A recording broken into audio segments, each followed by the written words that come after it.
Ola electric చాలా తక్కువ సమయంలో భారతదేశంలో చాలా ప్రజాదరణ పొందింది. కంపెనీ స్కూటర్ల విక్రయాన్ని బట్టి దీని ప్రజాదరణను అంచనా వేయొచ్చు. ఎలక్ట్రిక్ ద్విచక్ర వాహనాల విక్రయానికి సంబంధించిన సమాచారం భారత ప్రభుత్వ వాహన్ పోర్టల్ నుండి పొందబడింది. ఈ గణాంకాలు ఏప్రిల్ 6 వరకు ఉన్నాయి. ఓలా మార్చి 2023లో 21,308 యూనిట్లను నమోదు చేసి వరుసగా 7వ నెలలో మార్కెట్లో అగ్రస్థానంలో నిలిచింది. ఇది గత నెల సంఖ్య కంటే చాలా ఎక్కువ. ఓలా నెల వ్యవధిలో 20,000 యూనిట్ల మార్కును దాటడం కూడా ఇదే తొలిసారి. అయితే తాము S1 ఈ స్కూటర్ శ్రేణిలో 27,000 యూనిట్లకు పైగా విక్రయించామని కంపెనీ పేర్కొంది. తదుపరి ఉత్తమ ప్రదర్శనకారుడు టీవీఎస్, దాని ఐక్యూబ్ ఈ స్కూటర్ శ్రేణి మధ్య భారీ అంతరం ఉంది. అయినప్పటికీ టీవీఎస్ ఫిబ్రవరి 2023కి దాని సంఖ్యలను మెరుగుపరిచింది మరియు దాని ఫ్లాగ్షిప్ ఐక్యూబ్ ఎస్టీ త్వరలో విక్రయానికి సిద్ధంగా ఉంది. అథర్ ఎనర్జీ దాని నెలవారీ అమ్మకాల గణాంకాలను మెరుగుపరుస్తుంది మరియు ఫిబ్రవరి 2023 అమ్మకాల సంఖ్య నుండి మెరుగుపడింది.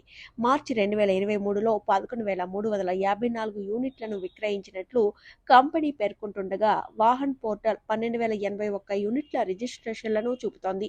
గ్రీవ్స్ అనుబంధ సంస్థ ఆంపియర్ ఈ ఏడాది ఫిబ్రవరిలో విక్రయించిన 5,000 బేసి యూనిట్లతో పోలిస్తే మార్చి 2023లో గణనీయమైన వృద్ధిని సాధించింది. హీరో ఎలక్ట్రిక్ తన ఫిబ్రవరి 2023 సంఖ్యలను మెరుగుపరుచుకున్నప్పటికీ ఇవి మార్కెట్ లీడర్ కొన్ని నెలల క్రితం సగటున 5 అంకెల గణాంకాలకు దగ్గరగా లేవు. ఫేమ్ 2 సబ్సిడీ ముగియడంతో కంపెనీ సంఖ్యలు గణనీయంగా పెరిగాయి.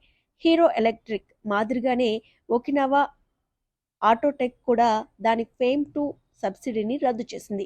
ఇది అమ్మకాలు తగ్గడానికి దారితీసింది. తయారీదారు మార్చిలో 4,508 రిజిస్ట్రేషన్లను నిషేధించారు. ఇది ఫిబ్రవరి 2023లో విక్రయించిన 3,842 యూనిట్ల కంటే ఎక్కువ. బజాజ్ తన చేతక్ ఎలక్ట్రిక్ స్కూటర్ యొక్క మొత్తం 2,342 యూనిట్లను మార్చి 2023లో విక్రయించింది. ఫిబ్రవరిలో 1,314 యూనిట్ల నుండి తగ్గింది. కంపెనీ ఇటీవలే ధరలను తగ్గించింది, పరిధిని పెంచింది మరియు చేతక్ యొక్క కొత్త వేరియంట్ను ప్రారంభించింది.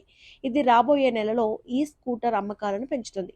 చెకన్ ఆధారిత తయారీదారు చేతక్ కోసం ప్రత్యేక షోరూంను ఏర్పాటు చేసే ప్రక్రియలో కూడా ఉన్నారు.